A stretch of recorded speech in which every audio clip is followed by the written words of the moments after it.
Birth control doesn't just stop women getting pregnant. It changes what kind of men they're actually attracted to, how they behave in relationships, and even how much they enjoy sex. And the wild part is most guys have no idea how much this affects their relationships. That birth control your girl used when you first met could explain why your relationship feels different now. In this video, you're going to discover the scientific evidence showing how birth control alters women's mate preferences, how birth control disrupts the biological compatibility test that ensures genetic diversity in offspring, the surprising link between hormonal contraceptives and relationship jealousy. And towards the end of the video, I'm going to show you something most people have never even heard about: the shocking statistics surrounding birth control and sexual dysfunction.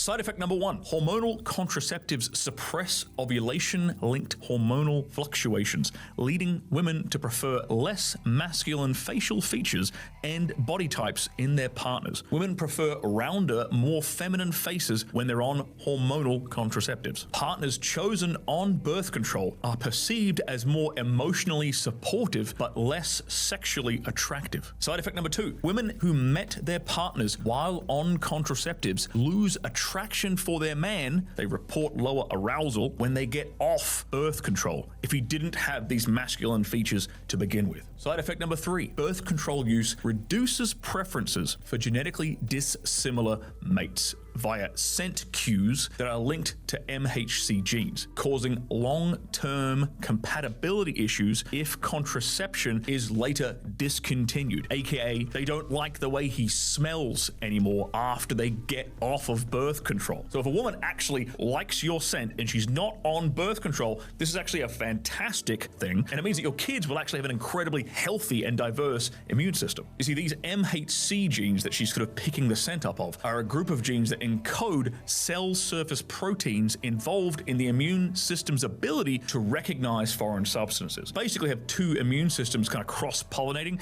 It means that the offspring have a more diverse immune system. They can combat a lot more diseases. By the way, guys, if you like this video, give us a like, give us a subscribe, and leave a comment down below if you've noticed any of these side effects in any women you've ever dated who's taken birth control. Side effect number 4, women on hormonal contraceptives exhibit more frequent mate guarding behaviors. Think jealousy, monitoring her partner, particularly in response to perceived infidelity. So basically, even though she can't get pregnant, she's more worried about you getting another woman pregnant when she is on birth control than when she's not. Side effect number 5, oral contraceptives reduce the avoidance bias to social threat signals. Think of an angry face, and these can alter her conflict dynamics, making women more likely to engage in confrontations when they're on the pill. This risk-avoidant behavior changes during peak fertility if she's on birth control. You see, when women are not on birth control, when they reach peak fertility during their cycle, what they usually will do is avoid risky behaviors. Think things like walking down a dark alleyway at night, or going out to big social gatherings where she doesn't know anybody. These sort of risky behaviors are typically avoided by women when they're at peak fertility in their cycle, when they're not on birth control. Now, the one caveat to that is if she has a partner already during that peak fertility point in her cycle, she's actually going to look to have sex with him more often. She's going to be more aroused and turned on and more sexually aggressive during that time in her cycle. But if she's on birth control, these risk-avoiding behaviors stop, and she engages in more risky, shall we say, behaviors. Side effect number 6, sexual dysfunction is common. When on hormonal contraceptive, 58% of women report vaginal dryness, 68% report struggling to orgasm, and 72% experience pain during sex. So maybe you're actually not bad at sex with this particular woman you're dating because you're unable to make her come, like your ex might have said. Maybe she's only able to come with a jackhammer of a vibrator because she screwed up her body with all this hormonal birth control. Side effect number 7, and this one is the one that affects men the most. Birth control actually seeps into our municipal water supply and ends up making the entire population, not just women, but men as well, more estrogenic when they consume it in their drinking water and when they consume it in their shower water. The skin is your body's largest organ. You can absorb these chemicals through your skin as well. So now you know all these dangers around hormonal birth control. Please share this with a woman you know. Help to educate more people about the dangers of hormonal birth control.